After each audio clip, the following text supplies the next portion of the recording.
राधे राधे दोस्तों, कैसे हो आप सब। आज की कहानी है ननंद रानी। गर्मी की छुट्टियां शुरू होने वाली थी, तभी फ़ोन पर घंटी बजती है। वर्षा फ़ोन उठाकर देखती है, उसके पति आकाश का फ़ोन था। वर्षा, बताओ क्या कह रही हो। आकाश, सुनो, तैयारी कर ली है क्या। वर्षा, कर रही हूँ। क्यों, क्या हुआ। आकाश, अभी दीदी का फ़ोन आया था। वह इस बार गर्मी की छुट्टियां बिताने अपने घर आ रही है। तुम तो हर साल जाती हो, इस बार उनके साथ बिता लो। उनका भी तो मायका है। जब से शादी हुई है आज तक वह कभी भी मायके में रहने नहीं आई है। वर्षा लंबी गहरी सांस भरते हुए, हाँ ये तो है। कब आ रही है और कितने दिन के लिए आ रही है। वर्षा ने एक सांस में दो सवाल आकाश पर दाग दिए। आकाश, इसी संडे को आ रही है, यानी 5 दिन बाद। ठीक है, कहते हुए वर्षा ने फ़ोन काट दिया। वर्षा की ननंद उससे बड़ी थी, लेकिन उसकी ननंद की शादी उसके बाद हुई थी। उसकी वजह थी कि ननंद की शादी जिससे होने वाली थी वह विदेश में जॉब करते थे और इंडिया वापस आने की तैयारी में थे, जिनके लिए 2-3 साल लग सकते थे। इस बीच वर्षा के परिवार वाले वर्षा और आकाश की शादी करने का दबाव बना रहे थे। इस दबाव के चलते ननंद ने भी यह कहकर उन दोनों की शादी करवा दी कि कम से कम कोई घर संभालने वाला तो आ जाएगा। घर में बूढ़ी माँ की सेवा करने के लिए कोई तो होगा। आकाश के पिता बचपन में ही चल बसे थे। एक माँ ही और बड़ी बहन ही थी उसके जीवन में। माँ ने बहुत संघर्ष के साथ दोनों बच्चों को पाले थे। अब दोनों ही पूरी तरह से सेटल हो चुके थे, बस शादी करना ही बाकी रह गया था। आकाश की बड़ी बहन की सरकारी स्कूल में टीचर की जॉब और आकाश की बैंक में जॉब लग चुकी थी। बच्चों के पैरों पर खड़े होते ही अब आकाश की माँ के हाथ पैरों ने जवाब दे दिया था। बीमार रहने लगी थी। दोनों बहन भाई ही उनकी सेवा किया करते थे। इसीलिए आकाश की बड़ी बहन चाहती थी वह शादी होकर जाए, उससे पहले आकाश की शादी हो जाए, ताकि कोई तो हो जो घर संभाल सके। इन्हीं कारणों के चलते छोटा होने के बावजूद भी आकाश और वर्षा की शादी पहले हो जाती है। वर्षा भी समझदारी से अपने घर को संभालने लेती है। वर्षा की शादी 1 साल बाद ही उसकी सास का भी देहांत हो गया था। 2 साल बाद ही वर्षा की ननंद की भी शादी हो गई थी। ननंद की शादी के बाद वह बिल्कुल अकेली हो गई थी। घर में उसका बिल्कुल मन नहीं लगता था, इसीलिए हर साल अपना मन बहलाने के लिए मायके भाग जाती थी। वर्षा की ननंद को शादी के बाद कभी लंबे समय के लिए मायके आने का वक्त नहीं मिला। अपने बड़े परिवार की बड़ी बहू होने की अपनी जिम्मेदारियों को उठा रही थी। इस बार आने का प्रोग्राम बनाया तो वर्षा ने भी यही सोचकर अपना प्लान बदल दिया कि चलो इस बार दीदी को भी मायके में रहने का सुख दिया जाए। संडे का दिन था। आकाश सुबह जल्दी उठकर एयरपोर्ट पर अपनी बहन को लेने के लिए निकल जाता है। इधर वर्षा उसके स्वागत में सब कुछ तैयार कर चुकी थी। वर्षा अपने तीनों बच्चों से, देखो भुआ जी आ रही है, और सुनो इस बार उनके साथ आपके 2 भाई बहन भी आ रहे हैं। अपने खिलौने उन्हें भी खेलने देना, कोई झगड़ा नहीं करेगा, न किसी चीज़ को लेकर परेशान करेगा। बच्चे भुआ जी के साथ हमारे भाई बहन कहाँ से आए। वर्षा, आ जाए तब देख लेना। अब जाओ यहाँ से, मुझे काम करने दो।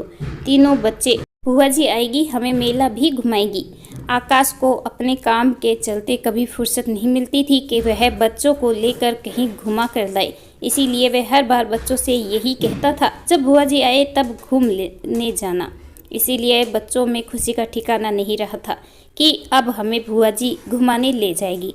तभी बाहर गाड़ी का हॉर्न बजता है। वर्षा खिड़की से झांकती है, देखती है आकाश की ओर देखते हुए, आ रही हूँ कहते हुए गेट खोलती है। वर्षा की ननंद गाड़ी से उतरती है, उसके साथ 2 बच्चे भी उतरते हैं जिनकी उम्र 5-7 साल के बीच थी। ननंद के आते ही वर्षा ननंद के पैर छूकर अपने बच्चों से भी पैर छूने का इशारा करती है। तीनों बच्चे बुआ जी नमस्ते कहते हुए पैर छूने के लिए झुक जाते हैं। बच्चों को पैर छूता देखकर झट से आकाश की बहन बैठ जाती है और तीनों को गले लगा लेती है। कितने समझदार हो गए हैं मेरे तीनों बच्चे। आप भी मामी जी से नमस्ते बोलो। अपने बच्चों की ओर देखते हुए वर्षा की ननंद कहती है। दोनों नमस्ते करते हैं। फिर सभी हॉल में पहुंच जाते हैं। सामान रखते हुए आकाश सोफे पर बैठ जाता है। उसकी बहन भी अपना बैग एक साइड रखते हुए उसके पास ही बैठ जाती है। इधर वर्षा गर्मी के चलते पहले से ही लस्सी तैयार करके रखती है। उसे लेकर हॉल में प्रवेश करती है। वर्षा, लीजिए दीदी लस्सी पीजिए, गर्मी की वजह से आप परेशान हो गई होगी आप। वर्षा की ननद, नहीं वर्षा, मैं लस्सी नहीं पी सकती, मेरा गला बैठा हुआ है, असल में ठंडा गर्म हो गया है। वर्षा, कोई नहीं, मैं आपके लिए चाय बना कर लाती हूँ। वर्षा चाय बनाने के लिए चली जाती है। उसकी ननद कमरे में नज़र दौड़ाते हुए, वर्षा, यहाँ पर एक बाबूजी और माँ की फ़ोटो लगी थी, वह कहाँ गई? वर्षा, दीदी वह खराब हो गई थी, इसीलिए मैंने उसे हटाकर ये सीनरी लगा दी है। ननद, सही करवा लेती। त्योरा चिढ़ाते हुए भाई की ओर देखते हुए, क्यों आकाश, तेरे पास इतना भी समय नहीं कि माँ और बाबूजी की फ़ोटो सही करवा लेता या दूसरी बनवा कर लगा देता? मोबाइल से ध्यान हटाते हुए आकाश, दीदी मेरे पास टाइम कहाँ है, इसीलिए तो मैं वर्षा को भी 1 महीने के लिए उसके मायके भेज देता हूँ, ताकि 1 माह तो मैं सुकून से रह सकूँ। ननद, अच्छा, इसका मतलब मैं तुम लोगों को परेशान करने के लिए आई हूँ। तभी वर्षा चाय की ट्रे लेकर कमरे में प्रवेश करती है। वर्षा, अरे नहीं दीदी, आप कितने सालों के बाद तो आई हैं, ऐसे कैसे आप कह रही हैं? ये तो बस यूं ही बेकार की बातें करते हैं। आपके आने से तो सच में मुझे बहुत खुशी हुई है। चाय हाथ में देते हुए वर्षा भी पास रखे सोफे पर बैठ जाती है। बच्चों के साथ मस्ती हो जाती है और वर्षा की ननद चाय पीकर हाथ मुंह धोने चली जाती है। इधर आकाश की ओर देखते हुए वर्षा, खाने में क्या बनाना है? आकाश, सुनो दीदी, जब तक यहाँ रहे ध्यान रखना, किसी भी खाने में लहसुन प्याज मत डालना, दीदी को पसंद नहीं है। वर्षा, बिना लहसुन प्याज के भला कोई सब्जी कैसे बन सकती है? आकाश, अब वह तुम देखो। कहता हुआ वह भी खेल रहे बच्चों के पास चला जाता है। इधर वर्षा सोच विचार में लग जाती है कि मेरी भाभी भी लहसुन प्याज नहीं खाती है, मगर मेरे पहुंच जाने पर वह हम सबको वह सब बनाकर खिलाती थी जो उसे खुद को पसंद नहीं है। लेकिन मैंने उसकी परेशानियों को कभी नहीं समझा और हर सब्जी में प्याज डलाने के लिए मजबूर किया, तो कभी प्याज के पकौड़े भी डलवाए थे। ये सब विचार कर ही रही थी कि उसकी ननद कपड़े चेंज करके कमरे में आ जाती है। ननद, तो खाने में क्या बना रही हो? मुझे ज़्यादा भूख नहीं है, फिलहाल 1 कप चाय और बना दे दो। मैं तो अब खाना सीधे शाम को ही खाऊंगी। हाँ, बच्चों को ज़रूर दाल चावल बनाकर खिला देना, क्योंकि गर्मी के दिनों में दोपहर में ये दोनों बस दाल चावल ही खाते हैं। वर्षा सुबह सब्जी पराठा बनाकर रख चुकी थी, मगर अब दीदी का इशारा दाल चावल की ओर हो चुका था। ठीक है दीदी, कहते हुए वह चाय बनाने और दाल चावल चढ़ाने के लिए किचन की ओर चल देती है। उमस भरी गर्मी, ऊपर से किचन का एडजस्ट फैन भी खराब हो गया था। ऐसे में किचन में काम करना मतलब खाने के बाद खुद को भी उबालना था। वर्षा पसीने पसीने हो चुकी थी। उसने अपनी ननद के लिए चाय बनाने रख दी और दूसरी ओर दाल चावल बनाने की तैयारी में लग जाती है। चाय बनने के बाद वह आकाश को आवाज़ देती है, सुनो आकाश, हॉल से ही सुन रहा हूँ। वर्षा, आज ही किचन का एडजस्ट फैन सही हो जाए, वरना ठीक नहीं होगा, करवा दूंगा, कहकर फिर से बच्चों के साथ मस्त हो जाता है। इधर गर्मी में वर्षा किचन में दाल चावल तैयार करती है, ननद को चाय देती है और फिर सभी को दाल चावल खिलाकर कुछ पल के लिए बैठी रही थी कि शाम के 4:30 बज चुके थे। वर्षा हॉल में आकर बैठती है कि आकाश का एक मित्र मिलने आ जाता है। जब उसे पता चलता है कि दीदी आई है तो वह उसके पास आकर बैठ जाता है। तीनों आपस में बात करने लगते हैं। आकाश, वर्षा, यार चाय ही बना लाओ। अब वर्षा को अंदर ही अंदर गुस्सा आने लगता है। गर्मी की वजह से एक तो वैसे ही हाल बेहाल हो रहा है, ऊपर से एक पल का आराम नहीं मिला आज तो। सोचते हुए वह तमतमाती हुई किचन में जाकर चाय बनाने लगती है। मन ही मन विचार करने लगती है कि मैं एक दिन में परेशान हो गई, अभी तो पूरा महीना पड़ा है। दीदी 1 महीने के लिए आई है, फिर इतने सालों बाद आने की वजह से उनसे मिलने वाले लोग भी आते जाते रहेंगे। दीदी के साथ साथ इन आने जाने वालों लोगों की अलग से आवभगत करनी होगी। इन सभी विचारों में वह इतना खो गई कि चाय उफनकर बाहर की ओर निकल गई। तभी आकाश की आवाज़ से उसकी तंद्रा भंग हुई। वर्षा चाय, वर्षा ला रही हूँ कहते हुए वह चाय में चीनी डालकर चाय तैयार करके कपों में डालती है। वर्षा चाय लेकर कमरे में आ गई। तीनों को चाय देते हुए कहती है, गर्मी से सर दर्द हो रहा है। आकाश वर्षा की परेशानी समझ जाता है, कहता है, ऐसा करो तुम आराम करो, मैं शाम को बाहर से खाना मंगवा लूँगा। तभी वर्षा की ननद बीच में बोल पड़ती है, नहीं, ऐसी गर्मी में बाहर का खाना सेहत के लिए सही नहीं, तुम ऐसा करो आराम कर लो, और वैसे भी अभी कौन खाना खा रहा है, रात की रात में देखी जाएगी, मैं बना दूंगी। वर्षा, अरे नहीं दीदी, आप इतने सालों बाद आई हो, खाना तो मैं ही बनाऊंगी, आप परेशान मत हो कहते हुए वह एसी के ठीक सामने बैठ जाती है। तीनों आपस में पुरानी बातें करने लगते हैं। बचपन के किस्से कहानियों के बीच वह भूल जाते हैं। वर्षा के सर में दर्द हो रहा है। वर्षा सोफे पर ही तकिया लगाकर लेट जाती है और आंखें बंद कर सोचने लगती है, मैं हर साल अपने मायके पहुंच जाती हूं और वह भी अपने तीनों बच्चों को साथ में लेकर।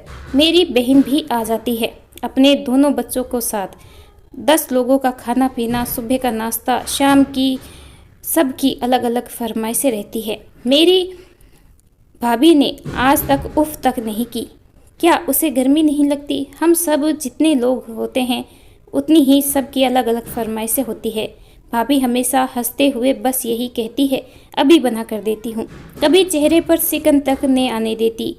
वर्षा की भाभी कभी भी मायके नहीं जाती थी। जब भी उनसे पूछा जाता मायके के बारे में ये कहकर टाल देती थी, क्या रखा है मायके में, माँ से मायका होता है, माँ को मरे जमाना बीत गया, माँ के बिना मायके में अच्छा नहीं लगता, इसीलिए मायके जाने का मन नहीं करता है। वर्षा को आज पहली बार अपनी भाभी की परेशानियों का एहसास हो रहा था। वह कितना स्वार्थी हो गई थी, उसे आज तक अपनी भाभी की परेशानियों को क्यों महसूस नहीं किया। ऐसा विचार करते करते उसकी कब आंख लग गई उसे पता ही ना चला। आंख खुली तो वह हड़बड़ाकर उठी। देखा रात के 9 बज चुके थे। हॉल में उसके सिवाय कोई ना था। बाहर आकर देखा तो बच्चे आराम से बैठे अपनी बुआ जी के बच्चों के साथ खाना खा रहे थे। वर्षा को देखते ही आकाश ने कहा, अब सर दर्द कैसा है? वर्षा, आपने उठाया क्यों नहीं? इतनी देर तक सोती रही और आज बच्चों ने भी मुझे नहीं जगाया। आकाश, जगाते कैसे? दीदी ने सभी को खास हिदायत जो दी थी, कोई शोर नहीं करेगा। सब बाहर लॉन में ही खेल रहे थे। अब उनकी बुआ जी के खाना भी बनाकर खिला दिया। वर्षा किचन की ओर देखते हुए, दीदी आप क्यों परेशान हो रही हो, मुझे क्यों नहीं जगाया? वर्षा की ननद, मैं यहाँ पर सिर्फ आराम करने नहीं आई हूँ, आराम करवाने भी आई हूँ।